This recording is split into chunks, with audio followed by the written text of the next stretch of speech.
Very exciting. Okay, we're live. Does it say live for you guys? Boom. Let's do this. Okay. I didn't. Maybe I should like set up my windows so that I will have. Oh, I guess this is actually like if people go to watch the hangout, they'll see me still preparing, so that's exciting. But okay, I'm just gonna get my notes up here and ready on one side of the screen, and then the hangout chat on the other one.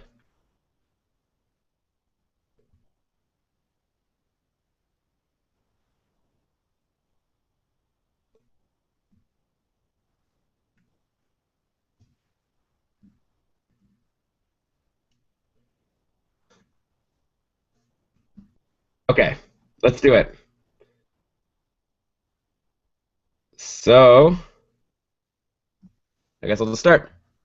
I'll do my trademark start here. Oh, play the song. Ah, can I could do that. Yes. Good idea.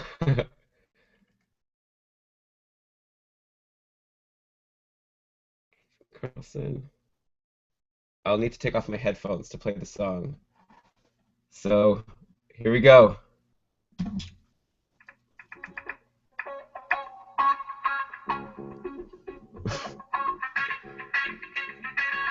Karlsson, Karlsson, världens bästa Karlsson.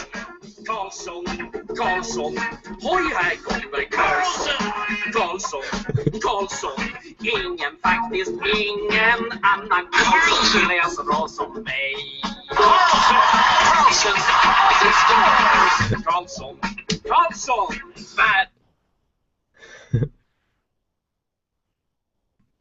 I'll edit it so it'll sound really good. Here we go. Yes! Welcome everybody to another episode of the Keeping Karlsson Fantasy Hockey Podcast, the best fantasy hockey podcast in the world, hosted by two guys who own Eric Karlsson in their keeper pools. I'm your host, Elan Dubrovsky, and unfortunately, Brian has some personal matters to attend to, so you're only going to be hearing my voice tonight, but I have the help of some of the patrons of Keeping Karlsson who are with me on a Google Hangout. They're going to be sharing their insights, which I'll be sharing on the podcast, so I think it's going to be a very exciting show, even though we don't have the fantasy hockey robot in studio. But let's get started. First, I'll mention the podcast is brought to you. What is it? What do I say? Is brought to you in part by dailyfaceoff.com, your source for starting goalies, line combinations, trade news, which we're going to be discussing quite a bit today. So you go to dailyfaceoff.com, also follow them on Twitter at dailyfaceoff to get everything you need. But let's start with some of that trade news, and I was so excited on, I think it was Wednesday, when the trade was announced for Evander Kane. We'll talk all about it, but I just thought, all right, no injuries this week.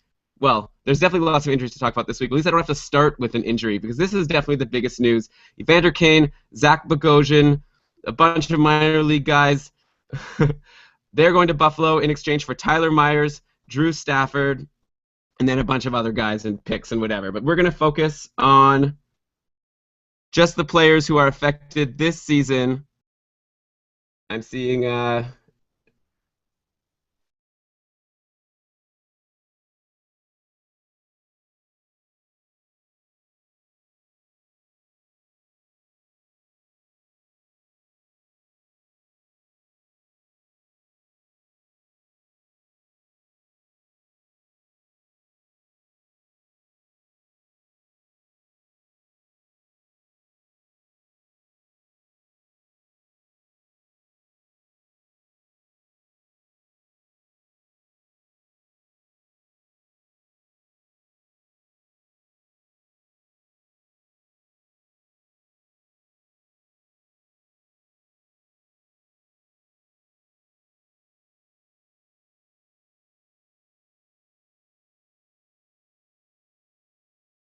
why am I muted? Okay, how about now?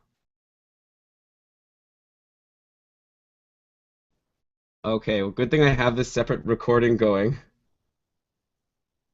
Yeah, why can Owen do that? I don't understand Google Hangouts. It's like, I guess it doesn't really have an understanding of a host and sort of the observers. It's like we're all in the Hangout together and all have supreme powers. But I still have my Audacity recording, so we're good. So, back to what I was saying. One sec.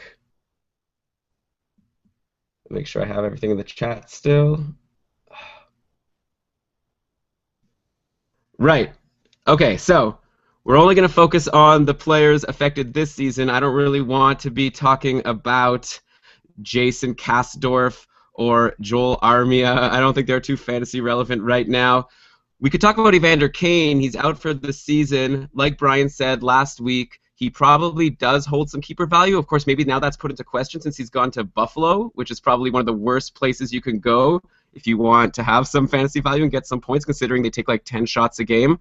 But on the other side, Evander Kane takes shots, and Buffalo's going to probably get one of these top 2 draft picks and have McDavid or Eichel. He'll definitely be on the top line, the top power play. So I would think that probably Evander Kane will have some keeper value.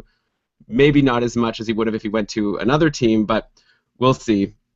But yeah, I want to talk about this year. So let's start with Drew Stafford. A lot of people assumed that he would go to the third line on Winnipeg and that Jets' top 6 would stay the same. But it turns out Stafford is playing with Scheifele and Perreault, and Frolik is the guy who got bumped. So if you have Michael Frolik at this point, he was already snoozing. Definitely get rid of Michael Frolik. But let's look at Drew Stafford, because I think he's intriguing. He's also on the second power play with Frolik, Scheifele, Myers, and then it looked like in the last game, like Enstrom or Trouba, they jumped around. He scored yesterday. He had 5 shots on goal in the second game with the Jets against Detroit, played 16 minutes and 30 seconds. In my opinion, I think he's worth watch listing in a deeper league and maybe worth an ad. Like, consider this. Stafford had 34 points in 70 games last season, so that's half a point per game. And don't forget that, and he's hit 50 points a couple of times in his career, and this is with Buffalo, right? A half point per game player with Buffalo, doesn't that mean he's really like a 0.6 or 0.7 point per game on a team that actually shoots and scores goals, and he's on the Winnipeg's top 6? I think as long as he stays there, he should see an uptick. Dave is saying that he's playing with Perreault, and Perreault has definitely heated back up since coming back from injury. He slowed down for a bit, but he's good. Scheifele's doing well. Jets are scoring, right? They won yesterday 5-4 in the shootout. They seem to be scoring a lot of goals every game, and I like Drew Stafford as like a sneaky pickup for the rest of the season. I'm curious to know what you guys think. Also, Tyler Myers went to Winnipeg, and he also had a great game yesterday. Maybe you don't want to put too much stock into one game because, small sample size and everything, but Myers, 2 assists, almost 23 minutes of time on ice, 4 shots on goal, played on the second power play, first star of the game according to ESPN. When I was looking at the stat line for the game, I saw that there. I'm not sure how official that is. But yeah, Brian and I added Myers to our joint league. I unfortunately had him on the bench yesterday, so I didn't get all of his fantasy points. But I'm happy to have him, and he had a good couple of seasons to start his career, 48 points, 37 points, and he hasn't really been fantasy relevant since. But of course, again, Buffalo, like, what do you really have to say? Just like Stafford, he didn't really have a chance to put up a lot of points. One sec. Now I need to mute someone. Or can you guys sort of mute yourselves? Yeah, and you can still hear me, hopefully. This is going to be a fun episode to edit. Okay. Now I lost the chat. There we go. All right. Cool. I'll just finish talking about Myers, and then I'll get to your comments. I guess that's how kind of we could do this. Like, I'll sort of do a little spiel, and then afterwards see what you guys... But it's really handy that you have these there ready to chime in. Okay. Right, so I was saying that he's on Buffalo. I do think, and of course this is me and not Brian, but I do think that Stafford could end up being like a half a point per game type of guy in Winnipeg, assuming that he gets good opportunities like he did yesterday. Like, that would be around 40 points. He's beaten 40 points. He had 48 points in his rookie year, and if he's playing 23 minutes, it's possible. That's like upside. I think I see Dave is sort of shaking his head. Maybe, maybe not. So we'll see. I think he's worth... what's the word that Brian uses? He's worth a something. Damn it, I think he's worth a flyer if you have an open defense slot and you want to try someone out, most leagues, like my league is pretty deep on defense. Like I was choosing between Tyler Myers and like Alex Edler, actually, who I had dropped. That's the only reason he was a free agent, and like Polak, like really bottom of the barrel guys who like we were looking at for blocks. So I think Myers is really good for a league like that where people didn't want him because of his horrible plus minus. He's not going to give you the horrible plus minus. Let's see what the patrons have to say. First of all, about Stafford. Yes, Bufflin now is going back to defense because Stafford was able to take that spot right wing on the second line. So that's also a nice thing about getting Stafford. And you'd think that now if the Jets are confident to move Bufflin to defense, maybe it means that they're confident that Stafford is someone who could stay in that spot. And again, top 6 on the Jets. Michael Frolik was doing well. Who's Michael Frolik? So I think he's good. Very happy to see Bufflin back on defense. He had another good game yesterday. And yeah, of course, Dave is saying that I think it's about Stafford. He's going to have to keep his shot rate up. And so we'll see. It's only been 2 games, so you don't want to make any life-changing moves to your roster after, one game that Winnipeg gets a lot of points and these new players do well. But I think both of these guys are very interesting, and they have new life. Outside of Buffalo, it's new life. Zach Bogosian, on the other hand, okay, you probably already should have dropped him. He had a couple of good games after coming back from injury. He scored a couple of goals. People were going a little bit too crazy, I think. But he's already been snoozing. He's been pointless for like a long time since he's come back. He didn't get a point since January 16th, and now he's on Buffalo. The only reason I would say to look at Bogosian is if your league counts blocks and you want to pick up like a blocks guy.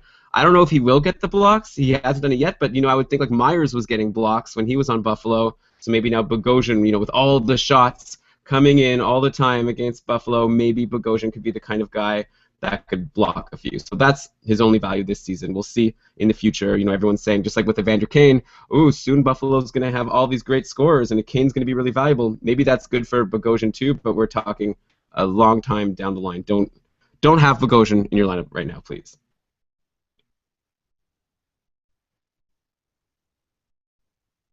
Owen is saying that he thinks Buffalo will lose the lottery. That would be pretty funny if they don't get either of the top 2. How does it work? Do they get guaranteed one of the top 2 picks if they come last in the league? Maybe not? Oh boy. Okay, well, it'll be pretty funny because they are definitely in full tank mode at this point because they also just traded away their number 1 goaltender. Jonas Enroth got traded to Dallas for Anders Lindback and a pick. So I guess that means they're running Neuwirth or maybe Lindback. But let me tell you something. Don't expect Lindback. Like, I don't know why anyone would pick up Lindback. He has an .875 save percentage in 10 games this season with Dallas. So I'm pretty sure it's going to be Neuwirth getting the starts. Not that you'd want anyone getting the starts in Buffalo. If Enroth was owned in your league, he was probably owned if your league counts saves because he wasn't giving you wins. He wasn't giving you a good save percentage. But he's giving you starts, hitting your minimum start. So you're going to get hurt now because Enroth's value in at least giving you starts, that's going to go away, at least in the short term, because obviously now he's just a backup in Dallas. Yesterday he played, took the loss, letting in 4 goals on 30 shots against Colorado. He was doing well before then, though. Like, he had over 920 save percentage in his last 4 games with Buffalo, which is a very impressive feat. And he might be a decent option for a spot start whenever he does play. But at the same time, Lettinen is currently on a hot streak himself. He's got 3 straight wins, including a 37-save shutout last game against Florida. But overall, only a 908 save percentage. But I'm sure Dallas... Wait. Overall, he only has a 908 save percentage. We're talking about Lettinen here. So, but I still think Dallas will stick with him. They're their number 1 goalie, and he's hot right now. So I wouldn't be too worried about Lettinen losing his job, though I do think Enroth will get more starts than Lindback would have, because Lindback was completely unreliable. But I don't know if that's necessarily bad for Lettinen, because maybe it'll just help him. He'll get some rest, so he'll do well in the games he does play. So I would say Lettinen, don't really worry. Like, already you should have been worried since he was having such a weak season, but I think that if you were sticking with Lettinen up till now, you should still do it. Enroth, good for a streaming start. That's what Dave is saying here. Streaming option at best. Ben says he thinks Enroth's best value is a trading piece in a super deep league that overvalues goalies. So I guess, yeah, now if you're in a league where backup goalies are valuable, then definitely now Enroth's value goes up. I guess he'll do okay when he plays. Like, Dallas isn't the best team, so I'm not sure. I'm not too excited about Enroth or Lindback, and I'm still feeling pretty good about Lettinen. So that's where I land on that. Do any of you guys disagree with me?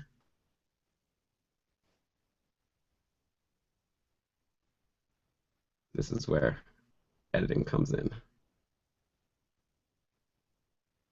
Right. Seems like I've got consensus from the 5 patrons that are in the room. Oh, no. Scratch that. Owen is suggesting that he's not confident, I guess, in Lettinen either because Dallas has terrible defense. Also, I guess another reason to not be confident in Lettinen or Enroth or anyone on Dallas is the big injury news that came up this week. Tyler Seguin is going to be gone for a while, so that's going to hurt their chances to score goals and win games. So we'll get to that in a little bit. No, let's get to that now. So let me just scroll down here to my section about that.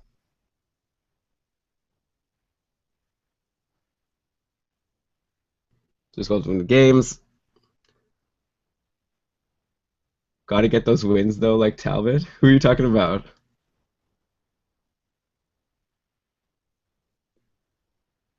Oh, we'll see. Okay. So I was saying Dallas will have trouble winning games. So Seguin is out 3 to 6 weeks. It's, of course, a huge blow to anyone who has him in their league. He has 59 points in 55 games this season. He has 55 points in 50. He has 59 points in 55 games this season. You're not going to replace that with someone from free agency.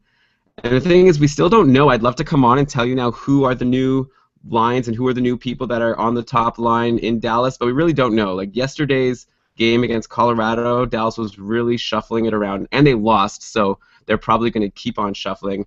I was looking and I saw they were running with Ben, Spezza, and Sevier, Ben, Spezza, and Ritchie, Ben, Spezza, and Eakin. Also, at some parts, Ben and Spezza were split apart.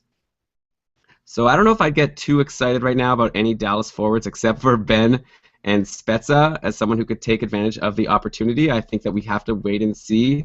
If someone gets on the top of, if someone gets on that top line with Ben and Spezza, I would think that that's a good position for them to be in if they could hold it. But no one's been able to hold the position with Ben and Seguin the whole season, so I don't see why it'll be different with anybody else. And also, you know, those aren't the only, and of course, Seguin isn't the only injury. Also, Hemsky and Patrick Eaves went down in the same game, so that was a brutal game for Dallas. Sam is suggesting that maybe when Hemsky comes back, as his injury is short-term, they say he might even be back next week, maybe he could get bumped onto the top line. And it's possible. He did play well with Spezza at one point, I guess it's last year now. But I could see Hemsky, I could see anybody, any of these guys. Sevier, Ritchie, Eakin, maybe Cole, Hemsky. But I think the bottom line is you don't want any of these guys right now. I think, though, you do want to look at Jason Spezza because we talked about him before as someone who was slumping, but he actually scored the only goal for Dallas yesterday, and he has 4 goals and 6 assists in his last 10 games. So he's on a hot streak, and keep in mind he wasn't getting these points with Seguin before, or at least not on even strength. I guess the power play takes a hit, and Spezza did get a lot of his points on the power play.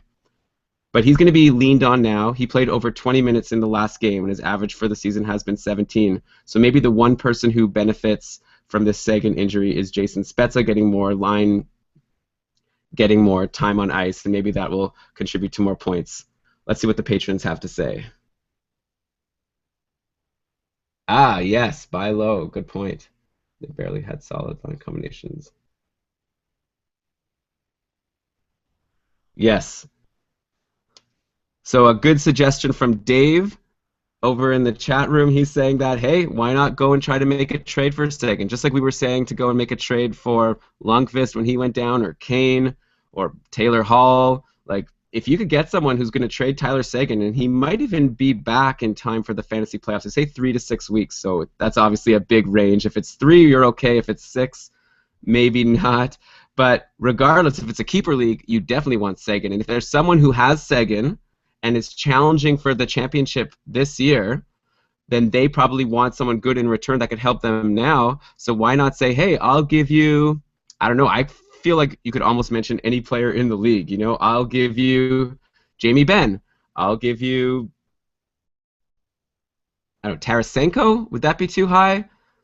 I don't know, Tyler. The patrons are waving their head for that one, but I mean, Sagan is amazing, right? Like he is at the elite place in the league where we hope Tarasenko will get where he almost is. I don't know. I would do I would do Sagan for Tarasenko if I had Tarasenko, but it seems like these guys disagree. I don't know, but either way, I guess you get my drift. Trade one of your top guys for Sagan if you don't think you're going to win this year. Trade it to the guy who thinks he can win this year, and you'll be good for next year. So that's something you could do if the situation is specific. Maybe tweet at us at Keeping Karlsson with the specific trade, and we'll get Brian to also chime in. I'd be curious to see what he would say about Sagan versus Tarasenko now. And of course, just forget about Patrick Eves. I hope that was assumed. If you picked him up because he was on the top line, just drop him. He's probably not going to be back for a little while, and when he does, you know, he's got all these people to contend with. So, Owen suggests maybe Nash for Sagan. Yeah, I would do it. Like, I mean, obviously for this year, that hurts you. Nash is doing really great. He will probably regress. He has a high shooting percentage. We've been saying that all year, though, so might go down. But at least going forward for next season, also Nash is a lot older than Sagan, so for sure, I'd want Sagan in a keeper league over Nash. So yeah, let us know if you're able to pull any trades for Sagan. If you have Sagan, probably you want to hang on. We're talking about how you could take advantage of the dumb owners. Don't be that dumb owner yourself. Okay, let's jump back quickly to talking about some more moves that were made in the league, because I didn't really want to talk about injuries, but there are so many injuries, and we'll get back to some of those. But let's talk about, really quickly, Mark Arcobello. He again got moved. He's on his 4th team this season. And I'm seeing faces of like, ooh, no, don't take him. So don't worry. What I'm going to say is he scored a goal in his first game with Arizona. And I want to also mention, actually, we mentioned last week that Arcobello might be someone to look at since he was playing on the second line with Malkin. That was obviously bad advice. We definitely didn't say to drop anyone good for Arcobello, but he was someone to maybe watch. Clearly, that's not the case, and Pittsburgh didn't think so because they waived him. And now it's actually Blake Como who gets that spot, and we'll talk about him in a little bit. But this is, like I said, the 4th team for Arcobello, and he scored in his first game with Arizona on his first shift. But like, it's a mirage. Don't take Arcobello at this point. Maybe you could add him to your watch list. He did nothing yesterday. Played 14 minutes and 30 seconds. No power play time. I'd say don't bother, at least until you see. Like, don't even message us unless you see a 3 games. Unless you see 3 out of 4 games with points in a row, like, or maybe some sort of sustained success over like 10 games. But Arcobello's maybe going to get you a goal or an assist every once in a while. But you're on Arizona and you're not on the power play. There's probably Arizona guys who are on the power play that you could take ahead of him. So that's hopefully enough about Arcobello. Dave is saying he nailed the Como pickup. Okay, we'll get to Como. Who did you drop for him, though?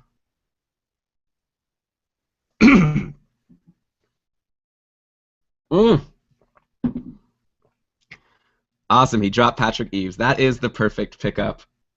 Sorry, I need to just...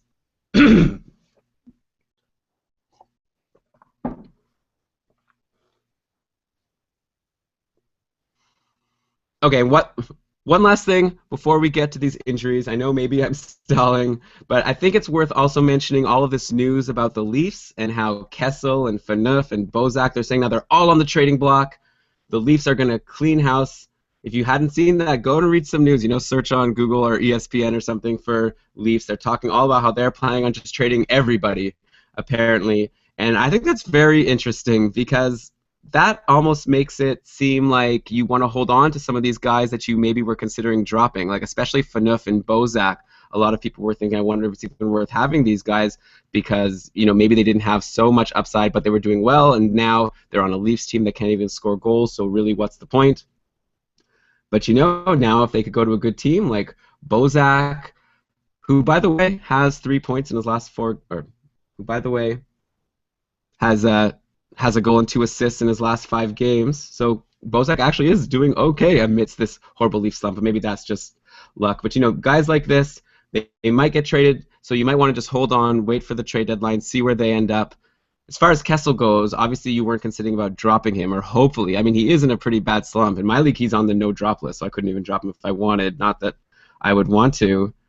But if Kessel gets traded, it's going to be for a big haul coming back to the Leafs. He's a 40-goal, 80-point guy. So you'd think if he goes to another team, he's going to be on their top line, on their top power play. So at this point, I think you almost want to hold off.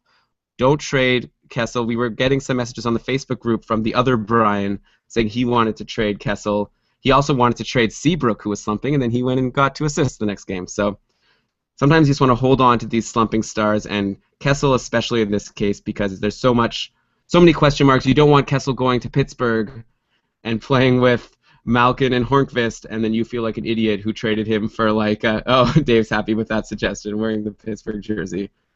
But yeah, I'd love to see what happens with these guys. So yeah, just don't make any crazy moves. And also, by the way, Kessel, even on the Leafs, so he played around 20 minutes in the last 2 games. He had 3 shots on goal in each of those games. He was even on plus-minus. So that might make it seem like the coach won't drop him back to the 4th line again like he did before, and he was playing like 13 minutes. So maybe things can turn around for Kessel now, at least until he gets traded. They're going to want to show that he's good in order to get the most value for him. So they're going to give him an opportunity to score at this point, especially since the Leafs are out of the playoffs, maybe starting to get into tank mode themselves.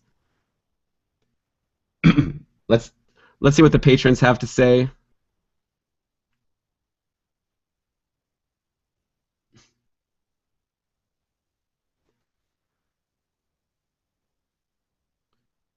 So Owen is suggesting that if Kessel were to be like the number 2 player on another team, he could be amazing. Maybe he just doesn't have those leadership qualities. That's the issue that Owen is saying is Leafs fans, and I guess the Leafs in general, have with him. So yeah, a new opportunity could be good for Kessel. The thing is, it's hard for me to just be like, yeah, Kessel really needs a new situation, a new opportunity. Like, he was a point-per-game player even halfway through this season, or at least, a quarter and a bit. Like, he was having a great year till all of a sudden everything just hit a wall and fell apart, and the Leafs just stopped scoring. And, he was great last year. He was great the year before. So it's hard to just be like, yeah, now if he could only get out of Toronto, he could finally be good. Like, he was good. Something's off. I still think he could be good in Toronto. I don't see why not. He's obviously a great player. Dave is saying that he thinks it's hard to imagine another team would pick up Kessel's contract. I don't know. 80-point, 40-goal guy. I think you'll find some takers. I don't think it'll be too hard for the Leafs to move Kessel. It's probably more what they're asking for in terms of players. But anyways, there's the hard-hitting analysis from myself and the patrons about the Leafs situation. I'm not sure I helped very much. I guess my bottom line there was just maybe don't sell low or drop some of these Leafs until you see what happens with them. But okay, I guess we need to get back to some of these injuries now. We already talked about Sagan and the other Dallas Stars. I feel like now it's time to talk about Frederik Andersen on Anaheim, who got injured against Tampa, was put on the IR almost right away, which means he'll be eligible to come back on Wednesday. I haven't seen any updates. I don't know if you guys have about if his timeline has been mentioned. He could be back this week. Maybe he'll be out for longer. But I think it's been interesting because it gave us a chance to see some more out of John Gibson. So Brizgalov was scheduled to start the next game after Andersen went down against Florida, and he let in 3 goals on 8 shots and got pulled like right away. And then Gibson came in. He didn't do much better, though it's always hard to come in the middle of a game when the other team has all of the momentum. But then Gibson had a really good game against Carolina on Thursday, allowing only 1 goal on 36 shots. And I'm pretty sure Gibson's going to get all of the remaining starts until Andersen comes back, assuming, we're talking only 1 or 2 weeks. At the start of the season, Gibson was talked about as a great prospect and someone who might challenge for the #1 spot against Andersen on Anaheim. So if I had an open goalie slot and needed a spot start or just someone to hold on to, if you have Andersen, definitely grab Gibson. Hopefully you already did. I feel very confident in playing Gibson whenever he plays, to be honest. But it might not be for long. And yet Dave is saying that he had a head injury, and that's why we don't really know the timeline for Andersen. They have to obviously clear all of the different protocols and everything. The Ducks are a good team. They get wins. I feel like John Gibson is a very good option, and Brizgalov is not. So I know if you're in a super deep league, maybe you picked up Brizgalov when you saw that Anderson was injured, but I don't know. Like, Owen is saying that he would want any goalie on the Ducks, but I'm going to respectfully disagree and say I don't think you want Brizgalov. I think he's going to blow up your goalie stats. I feel a lot more confident in John Gibson. Yeah. Yeah, I didn't actually see the play, but I read about it that the goalpost like fell on him. Pretty crazy. Ooh, I like that question. Okay. Good question, Sam. Can you guys please start writing your answers because I don't really know.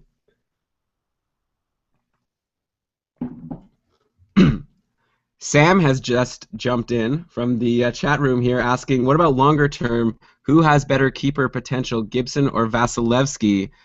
I personally am going to go with Vasilevsky. Sam mentions that Bishop has been bad lately. Bishop hasn't had a great season. He sort of was able to get a little better recently, but then had a bad game in his last game, and Vasilevsky came in, wasn't able to get the win, but only let in like one goal. I really like Vasilevsky right now. He's doing well in the NHL. He has a small sample size, but still bigger than Gibson, so he's showing that he can be a solid starting goalie in the NHL, at least so far. Tampa Bay is such an amazing team. Anaheim's a good team, but I would say Tampa Bay is bordering on an elite team. So, that, plus add on the fact that Frederik Andersen is a really good goalie. I would say he potentially. Oh, someone needs to be muted. Okay. Thanks for joining, Jonas. This software is horrible. Okay. Oh man, I'll have to remember where I was so I can edit this together. Um, oh yeah. Plus, you have to keep in mind that Frederik Andersen on Anaheim is doing really well. He's having a great season, so it's going to be a battle to see who could get the starting job there. Of course, you could say there's a battle in. Of course, you could say there's a battle in Tampa as well.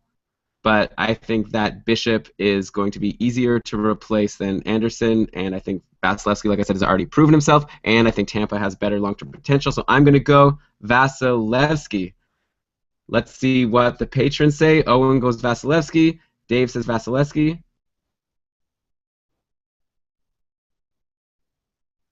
Ben is saying, of course, the question is whether Anderson could hold on to the number one job. And yeah, that's true. That's what we're saying. I think that Gibson has a shot to become the starting goalie in a year or two, but I think it'll be a tougher battle for him than it will be for Vasilevsky against Bishop. Next goalie injury. It's deja vu time. We've done this before 2 or 3 times this year. But Steve Mason is injured again on Philadelphia. They're saying 2 to 3 weeks. And now Rob Zepp is also injured, so it's Ray Emery's net for the next few games. So I'm curious to know what you guys think. Does that mean you must add Ray Emery to get all of his starts for the Flyers? Avoid, avoid, avoid. Yeah, everyone's saying no. If Brian is listening, I'm sure he'll be listening, and he's probably yelling at his iPod now saying, Elan, you better effing say no. And that is definitely what I'm going to say. Emery's been bad all year. He has an 890 save percentage.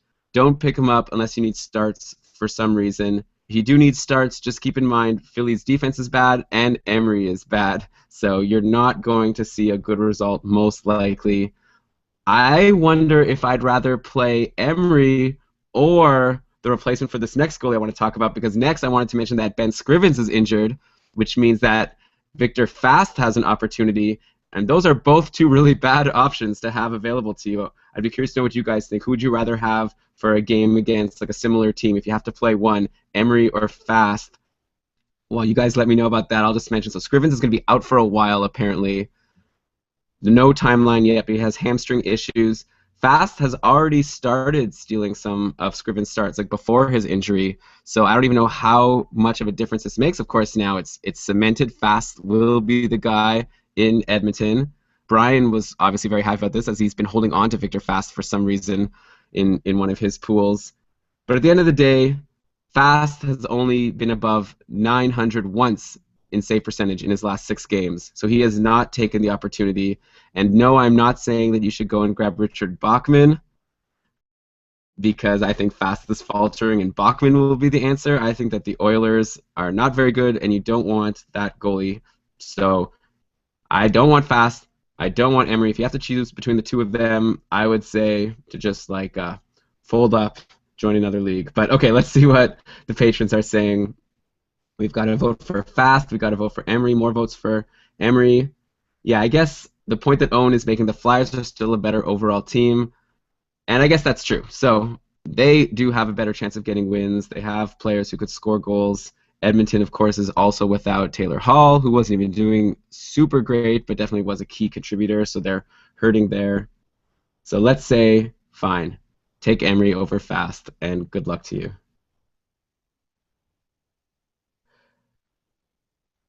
And maybe one more quick injury to mention before we could get on to better news. Jason Zucker on Minnesota. So this is like a deeper thing, but he's going to be out for 3 months. So you could forget about him, drop him, if you don't have the IR spot for him. He was having a decent season, though, with 23 points in 48 games. So I'm going to say keep in mind Jason Zucker for next year's draft. I think he'll be a great last round pick of the draft next year. So just sort of tuck that aside. But in the meantime, on Minnesota, I think it's time that we get back on the Mikko Koivu train. He's been up and down, was slumping for a lot of the start of the season. But at this point, Koivu has 1 goal and 7 assists in his last 6 games. He's playing with Pominville and Parise. He's on the top power play.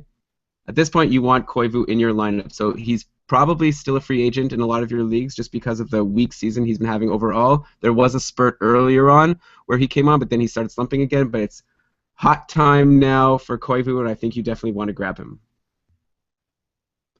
Sam says Pominville's picking it up too.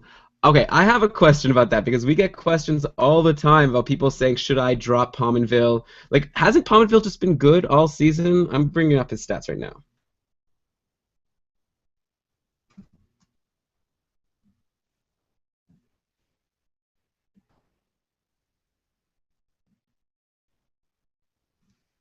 All right, so Pominville has had 3 games in a row with a goal. Or let me say this better. So Pominville has 3 goals. Okay, so Pominville has 3 goals in his last 4 games. Before that, he wasn't really doing much for a while. But overall, he's got, I have to do math, 29 plus 12. 41 points in 55 games on the year. Those are pretty good numbers. He's still taking a crap load of shots. Even when he was sort of slumping and not getting a goal for around, it looks like 5 or 6 games, he was still taking 6, 4, 6 shots. I really like Pominville. I think that he's always good. So I would say, yes, definitely if Pominville's available, take him over Mikko Koivu. But then also I think you'd want to take Koivu. Then we're getting a question from Dave asking, is Koivu better than Stahl? And he's saying Jordan Stahl. Yes, I would definitely prefer Mikko Koivu to Jordan Stahl. I'd be curious to know what the other patrons think about that. To me, that one is obvious. Like, Jordan Stahl is doing pretty well since coming back from injury on Carolina, but he's still on Carolina. They don't score many goals. And Mikko Koivu is, like I said, top power play, top line with elite players. Yeah, it looks like people are saying Koivu. Why? Is this the move that you can make, Dave? Can you drop Jordan Stahl right now and pick up Koivu? Do it. Don't even wait.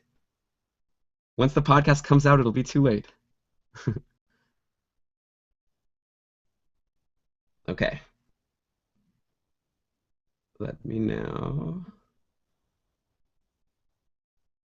Ah, I have a better solution to my screen setup. Okay. We're done with injuries. Now let's talk about the outjuries. Oh, okay, one sec, actually. The problem with, I just thought I had a cool new screen set up, but then I blocked your faces, and then I realized it's cool seeing your reactions to things. Okay, now I think we're good.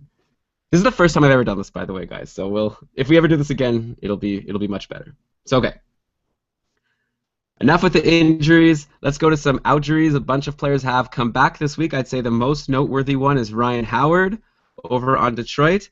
And I would say don't get too worried. He had a poor start yesterday against Winnipeg, but Winnipeg is really just scoring a lot of goals. And Howard overall has been having a great season, .919 save percentage on the year before his injury. So definitely I would say if you have Peter Mrazek, because you picked him up because we suggested to, now it's time. You definitely want to drop Peter Mrazek. He doesn't have much value left. I don't think that Detroit is going to be taking away some of Howard's starts just because Mrazek played pretty well. Mrazek was kind of up and down by the end, so we don't know yet who's going to go to the minors between Mrazek or Gustafsson, or maybe nobody, but I think Howard is definitely the guy. And I also think maybe now could be a good time to buy low on Jimmy Howard. Maybe people are panicking that he came back from injury and had this bad game against Winnipeg.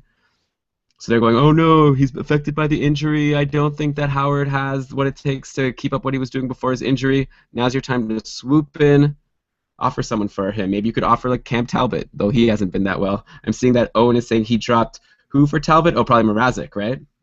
So that was definitely a good move. Though Talbot hasn't been too useful, actually. He finally had a quality start yesterday and got the win and actually had a good game for the Rangers. So Talbot's been good if you want wins. He's on a bit of a winning streak, but definitely hasn't been great for save percentage. But we're not talking about Talbot. We're talking about Ryan Howard, and I think Ryan Howard is really good. And Dave is saying maybe I'm being optimistic by thinking that a Howard owner is going to sell low at this point because if they held on to him this long during his injury. But yeah, I'm saying they held on to him hoping he'll come back, and then, one bad game. Like, the people, I'm assuming the people that you guys have the opportunity to trade with don't know what they're doing. That makes life so easy. Owen wrote Jimmy. Did I say the wrong name? Did I say like something else, Howard? Did I say Johnny Howard? That would be ridiculous. I hope I didn't. Okay. Ryan Howard, did I say? Oh, fuck. And apparently I said Ryan Howard and not Jimmy Howard before. Obviously I'm talking about Jimmy Howard. Ryan Howard, that's like another sport, right? Who's Ryan Howard? Baseball, right. Guys, I'm doing this all myself today, okay? You need to cut me a little slack. Though we get messages on Reddit. Like, people say things like, why do I even listen to this podcast? They clearly don't know anything about hockey because they don't know how to pronounce, insert player's name here. So, but I guess there's a big difference between not pronouncing the name right and actually just saying the complete wrong name. We'll fight them, yeah. Okay. Maybe I'll be able to edit myself saying Jimmy Howard. We'll see how that goes. Okay. Next outjury I want to talk about, Yori Lehterä is back for St. Louis. No points in 2 games since returning. He only played 13 and a half and then 15 and a half minutes. He was already snoozing before he got injured, so I definitely wouldn't rush to reactivate him from the IR or to add him. He's still playing with Schwartz and Tarasenko, so you do think there is some potential. But right now I'm really not too excited about Yori Lehterä. He's not putting shots on goal. He's not getting any points. I think he's very safe to stay on the free agent list, and you could sort of wait and see and you could sort of wait until he does something, and then maybe be the first one to grab him if you think that something is happening where he could start approaching his earlier production. But he was overachieving, and likely he's not worth it. But wanted to mention he's back. Everyone's saying that they dropped him before. I think that was definitely a smart move.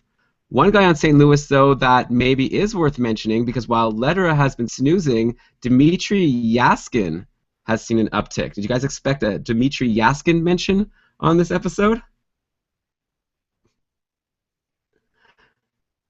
This guy's got 4 goals in his last 7 games. He had 7 shots on goal and a goal in his last game against Tampa Bay, and he played 16 minutes and 22 seconds. And his ice time, actually, if you take a look at his ice time over the past month, it's steadily going up. It was less than 10 minutes a game just a month ago, but it's going up and up and up. He's playing with Stastny and Berglund.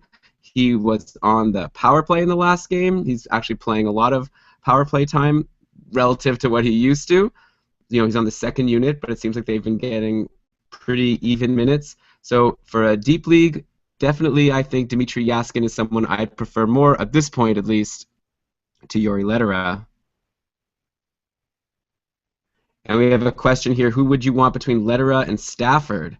Ooh, interesting question. And there is a difference between me and Brian in that I'm more looking at what's happening recently, while Brian likes to look at a bigger sample size, and that might make me a chump in some regards. But at this point, I feel like Stafford is the guy I'd want over Lehterä. So maybe I'm dumb, and maybe Brian's going to disagree with me, but Stafford's taking more shots. I think he's in a good situation, like I said, on the top 6, and Lehterää's just not doing anything.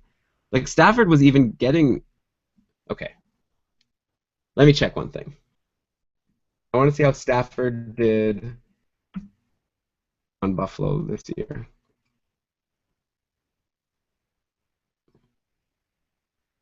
Or whatever. Okay. What was it? I think I'm going to go with. So Stafford had 25 points in 50 games with Buffalo, like I said before. So that's a .5 point per game pace. And on a really bad team, I see you guys are saying in the chat room that you guys think Lederer, and you're saying that he has better line mates. But you know what? Matthew Perreault. Enough said, right?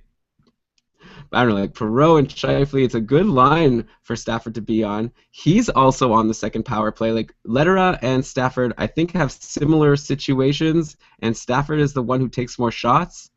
I don't know. My gut says Stafford right now, but maybe you have other options. You don't want either of them. But right now, I just don't see any reason to pick up Lederer, and I don't see any reason to hang on to him if you have him. Just drop him for Stafford.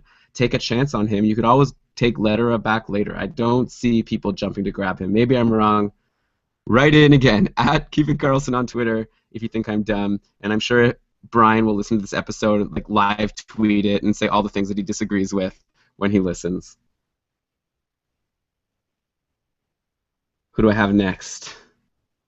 Oh yeah, I'm doing out juries.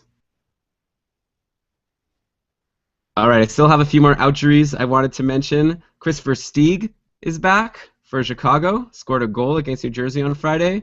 He looks like he's back playing with Kane and Richards on that second line, and Andrew Shaw is and Patrick Shaw is back on the third line. No, not Patrick Shaw. What am I talking about? I researched this morning, so that made no sense, what I just said. Let me just actually look at the line combos.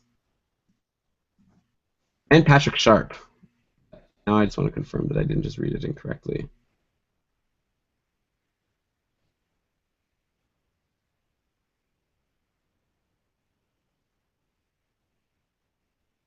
Oh, Patrick Sharp's playing with real nobodies, according to, I don't want to say where I'm looking. Oh! Okay, I'll say this breaking news in a second. I just want to,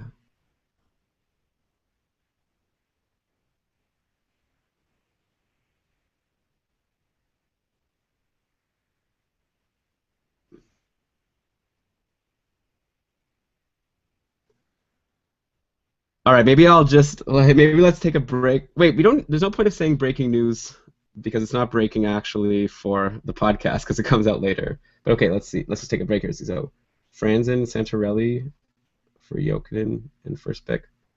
Wow. So it's starting. I wonder what's going to happen next with the Leafs. I'm curious to know now, oh man, we have to look into it. Franzen, does he have... Franzen's not going to do that. I don't know. I'm concerned about Franzen's production now, to be honest. If he's now maybe fourth on the defense depth chart. Okay. I'm going to go back to... Okay. Wait, who are you going to go for, Owen? You want to add Franzen? I mean, so they have obviously Weber and Josi, and Jones has been doing well. I'm not sure if I'm too excited about Franzen on Nashville right now. But obviously, the news just came out. We have to see what they decide to do. All right, I'm going to go back to talking about Versteeg. Next out jury I wanted to talk about, Chris Versteeg, is back for Chicago, and he came back. First game didn't do much. Second game scored a goal against New Jersey on Friday. And looks like he's back on the second line playing with Patrick Kane and Brad Richards. And that means that Patrick Sharp is back out of the top six, which is pretty weird that Chicago does that, but he still seems to do pretty well. Actually, how has Patrick Sharp been doing?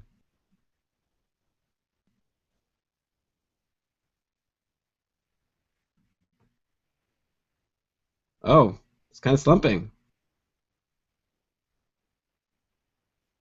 Though actually, taking a look, Sharp has no points in his last 4 games, and Chicago's been scoring, so that is a bit concerning.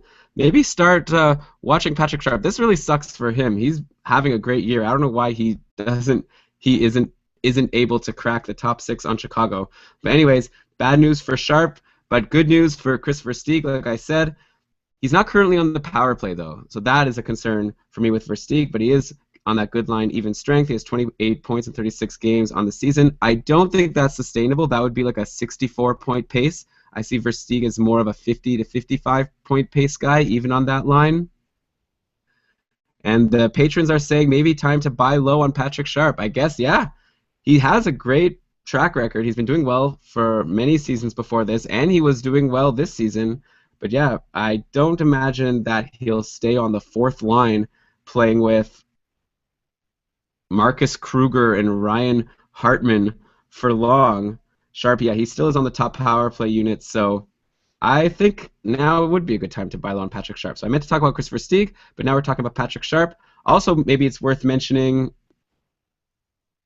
that Brandon Saad is doing really well lately. He has 2 goals and 4 assists in his last 5 games. So he's someone we mentioned a few weeks ago on the podcast. Hopefully you had the opportunity to grab him. He is not slowing down on that top line. And Marian Hossa is doing well. The Sharks are... Marian Hossa is doing well. The Hawks are doing really well. And it's very interesting, actually, that Patrick Sharp is not a part of it right now. But okay, one more... Yeah, Hossa's awesome. All right, I still have a couple more outjuries to talk about. One of them I just am going to talk about because I know that some of the patrons love this guy. Let me even just get this out of the way. Tommy Wingles is back. I know some people go, oh my God, Wingles. He did have that awesome stretch early in the year, so I don't mean to take anything away from Wingles, but he's on.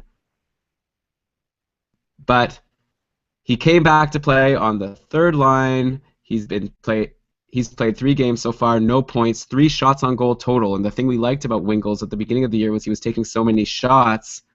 So there's not really much to say about Wingles unless you care about hits. He's had 3, 7, and 4 hits in the 3 games since he's been back. So if that's valuable to you, then maybe you want to look at Wingles, but otherwise definitely leave him in free agency.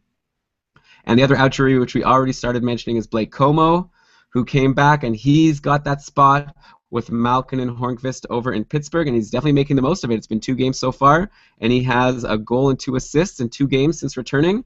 So I think he'd be a great short-term ad, and Dave said that he made that ad.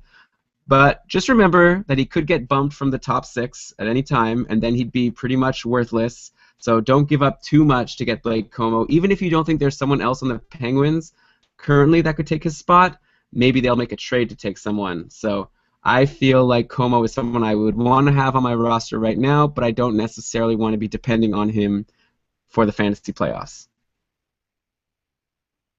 Dave is saying that he thinks... Dave is saying that he thinks that Como's only risk is a trade, which could happen. Maybe a trade for Kessel. Who knows?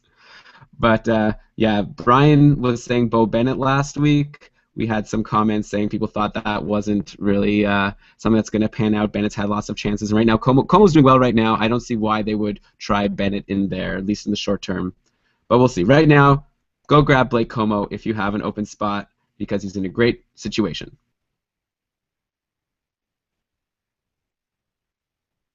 So I still have... How long do you guys have? I still have like maybe 1, 2, 3, 4, 5... No, four players that I was going to mention, 4 or 5. So you could also then type if there's any specific ones you want to talk about. Or maybe actually no, we'll save that for the patron cast. But okay. Oh, I'll do this. I'll just plug being a patron super quick. All right, I still have a few more players I want to talk about. I want to talk about some players that are on hot streaks as well as some people who have new line situations that are looking good. Before that, let me just quickly say that if you want to be a patron and get invited to random podcast recordings that Brian can't make it to say things in the chat room, this could be you. So go to keepingkarlsson.com/patron. You also get access to our Facebook group. It's a fun time. I say it every week. Probably people are tired of me hearing it. So you can just see all the information you need at keepingkarlsson.com/patron. Okay, let's talk about some players who are on hot streaks. Let's start with Evgeny Kuznetsov. Heating up for Washington. He's got a goal and 5 assists in his last 6 games. But, you know, he's playing with Chimera and Brouwer, and he's only on the second power play. So this seems like the kind of thing that will probably dry up. And, you know, again, maybe I'm wrong. Maybe Brian would have some deeper insight. But I just don't think, but clearly Kuznetsov is talented. He's very young, I think, in a keeper league. I think he has this... I think he has the potential to become a really valuable contributor to your fantasy league. But I'm going to be mentioning some other people on hot streaks right now, and Kuznetsov would be on the bottom of my list. I'm curious to know what the patrons think.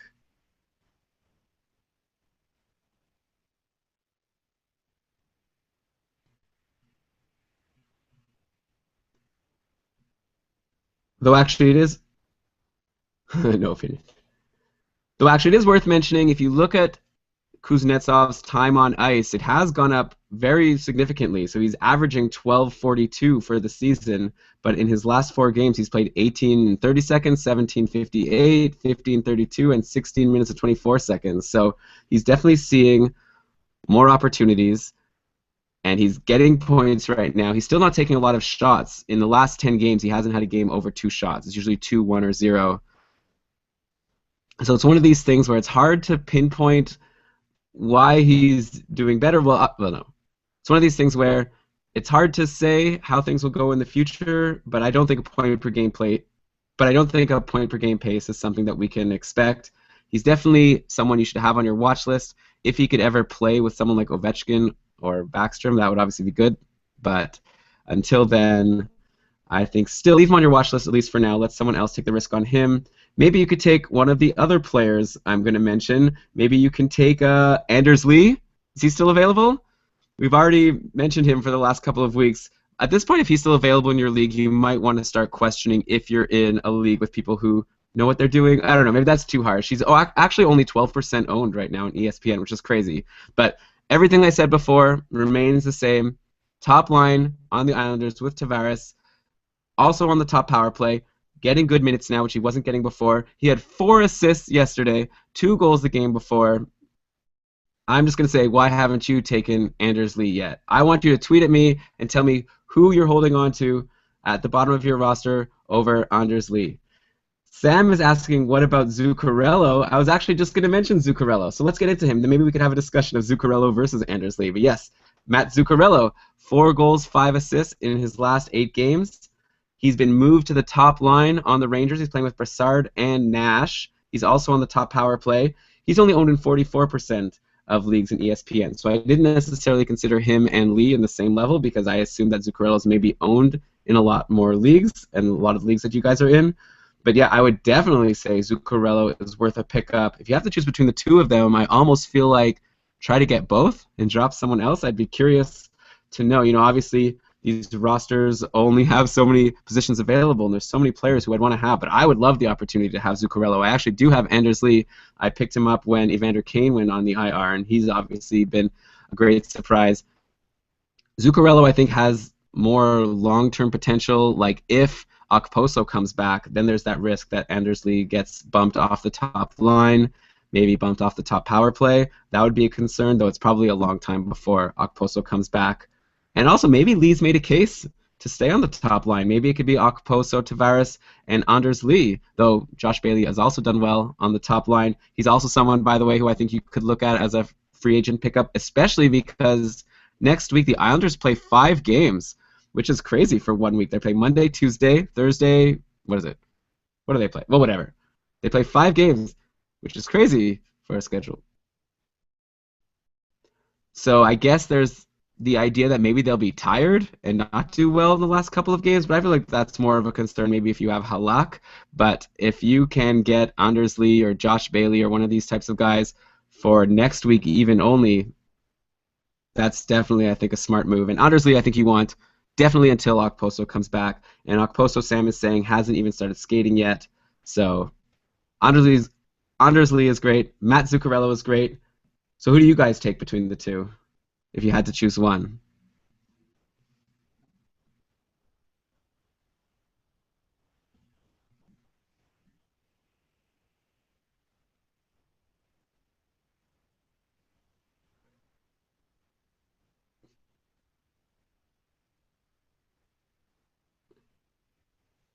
Looks like we're getting votes for Lee, which is, I guess, yeah, it makes sense. So Sam is saying that Lee has more upside, but Zuccarello is more consistent. He's more likely to keep up the pace that he's been putting up, not this like point per game pace he's done lately. But you know, if you look, he's got 32 points in 52 games on the year. I definitely think he'll be able to keep that up and maybe improve on that pace, especially now that he's on the top line. Anders Lee also has all those shots on goal. Though Zuccarello's no slouch. Well, 110 shots in 52 games, so a bit over 2 shots a game. Not horrible. Lee is really taking a lot of shots lately. I'm excited about both of those guys. I can't choose. It's like choosing between children.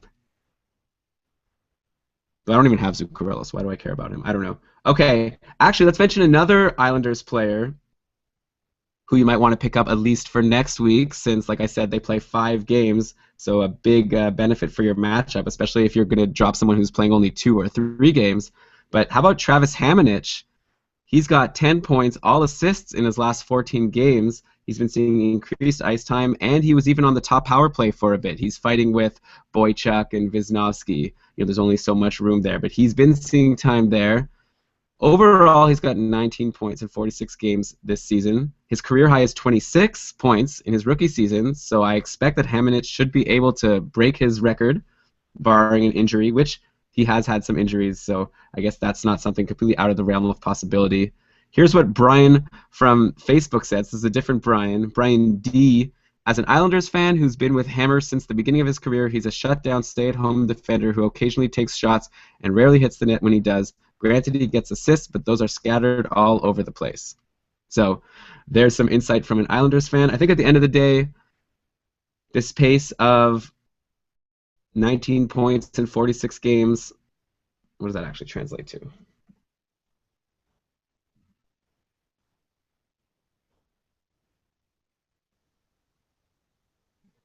I would give him 34 points on the year, which I think is decent for a defenseman for fantasy. Like, that's someone who is worthwhile having on many fantasy rosters. If you were thinking of taking Tyler Myers, I think that Hamonic is like similar type of ad. I don't know. I'm questioning myself as I say that. I'd be curious to know who you guys think maybe about Myers and Hamonic. This should be the new theme of the podcast. Just I name 2 players and ask the patrons who they like between the 2 of them.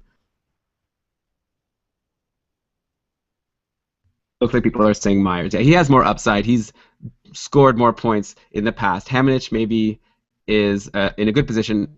I'll just say for next week, if you need a defense and he's available, maybe go with Hamonic since he is playing all those games and he is on a hot streak right now.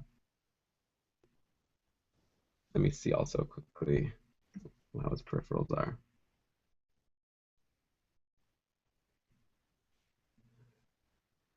He also has thrown some hits in the last couple of games, 4 and 5 in his last 2 games, though generally he's looking like 1. Every once in a while, looking at how much his hits are interesting. It's like 1 1 1 1 1 7, 1 1 1 5 4. Not sure where that will go.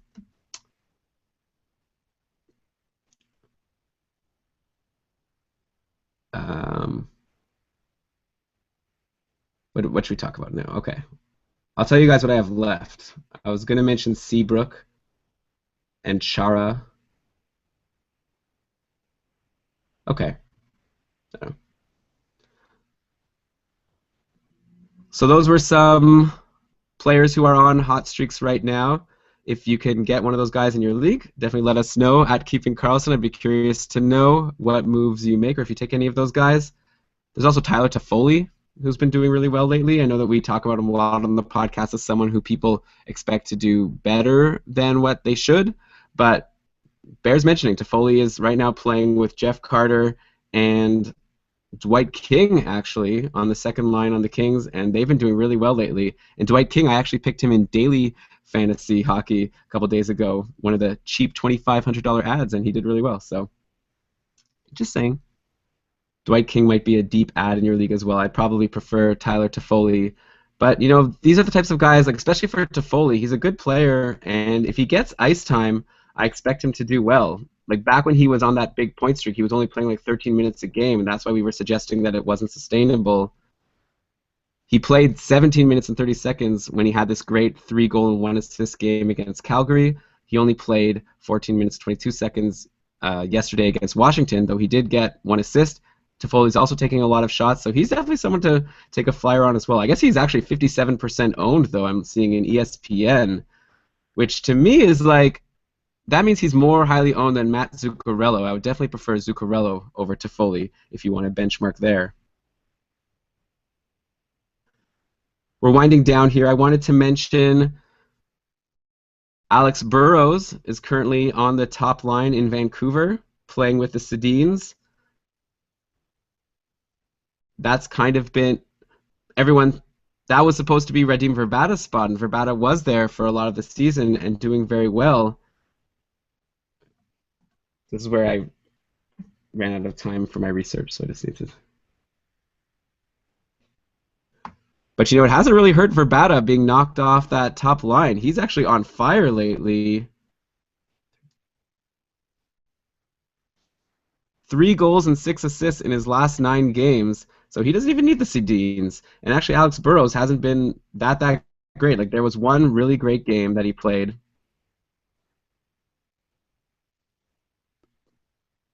when the Canucks destroyed Pittsburgh and he had a goal and an assist. But since then, he hasn't done much. So you might be tempted to add Burrows because he's playing with the Sedins.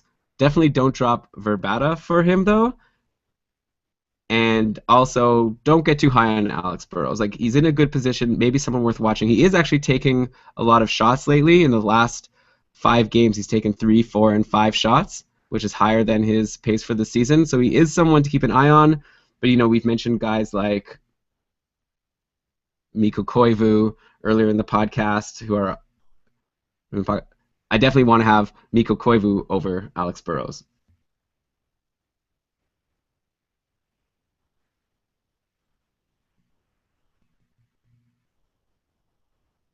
Hey, do you guys want to maybe throw out a... We'll do like one snoozer or something? Like if I'll say like, do the Patriots want to throw out a snoozer to end the show? Maybe Chara. I was thinking Chara might be someone worth talking about. Maybe I'll just end the show with Chara. I don't even know if he is a snoozer. But, okay. So I'll do that. Yeah. And I guess it's about that time to wrap up the show. Let's talk about one more player, a snoozer. This is the snoozer segment, but I don't know if this guy is a snoozer. I'm going to be curious to hear what the patrons say. Let's talk about Zdeno Chara. We actually got a tweet recently from @Braden Watling asking, I guess it's time to drop Chara, huh? And I just right away thought, oh, really? Why? So, you go and check his stats. I'm going to do right now.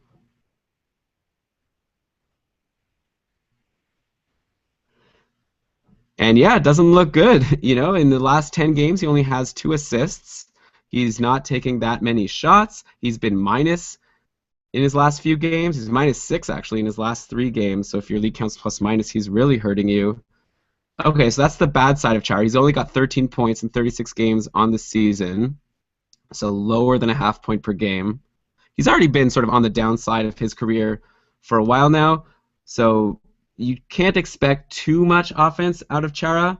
But at the same time, let's keep in mind that he is still getting top minutes on Boston. He's still on the top power play. He has the potential to give you some points, when you need them. Let's say if you have 1 game left on the week and Boston's playing, I would feel pretty confident that Chara could maybe chip in a power play assist to help put me over the top. But he's definitely not someone I would depend on to give me like a great multi-point night anymore. And so obviously it comes down to who you would be dropping him for. Like if you're in a very deep league, I still think that Chara is worth owning. But in a shallow league, it's definitely something to consider. Obviously, again, it depends who you can pick up. Dave is saying that if you could pick up Klingberg for Chara, I think I would do that. I think. Is that crazy? Klingberg's been hot lately. Of course, now Dallas has this issue with Sagan being injured, so maybe the offense will dry up a little. It's been 2 games in a row where Klingberg hasn't gotten a point, though that's kind of crazy that even saying that as being a surprise, that obviously shows that he's worth owning, because before that he was on that super hot streak, which we mentioned on an earlier episode. Definitely for a keeper league, you want Klingberg. And even for this year, right now, I think I would want Klingberg over Chara. Dave is saying that Chara hasn't looked right since his injury, so I haven't watched any of the games myself, but the numbers definitely aren't there. And it's sad. Chara's had a great career. Obviously, I think he's still valuable to the Bruins. Like, he plays defense well, and Brian would probably look up how he's maybe having difficult zone starts and all of those other stats that he says to say that he's not maybe being put in a position to get lots of points. It's like a good way to finish this thought. Oh. So I'm going to say Chara is bordering. So I'm going to say that Chara is bordering snoozer territory. Not quite there yet, but definitely someone. If there was something called like a reverse watch list, where the people on your team you're watching to see if you're going to drop, I would add Chara to my reverse watch list. And that is going to do it for this week's episode. I want to give a big thanks to the patrons who came and joined me and helped me out this week with Brian away on personal matters. Owen, Sam, Dave, Jonas has been here. Thank you so much for all of your contributions. Hopefully I'll be able to edit this together and make it a somewhat coherent show. And of course, thanks to all the listeners for tuning in. You know, the season's nearing down, and we're really excited that a lot of you have still stuck with us, and hopefully we'll be able to help you come fantasy hockey playoffs time. We are going to try our best to take as many of you as we can to the championship. So make sure you are following us on Twitter at Keeping Karlsson. If you want to be really nice, you could give us a 5-star review on iTunes. But that's it for me. Let's cue that outro music. Oh, and normally I would tell Brian to read the credits, but he's not here. So I guess I could find that. What does he normally say? He's like, so I guess I'll say we use Daily Face-Off. We use War on Ice. Not for this episode, unfortunately. I'm not smart enough to use War on Ice. Or maybe I just need a tutorial. We should one day have an episode where Brian just does a tutorial of teaching how to do War on Ice.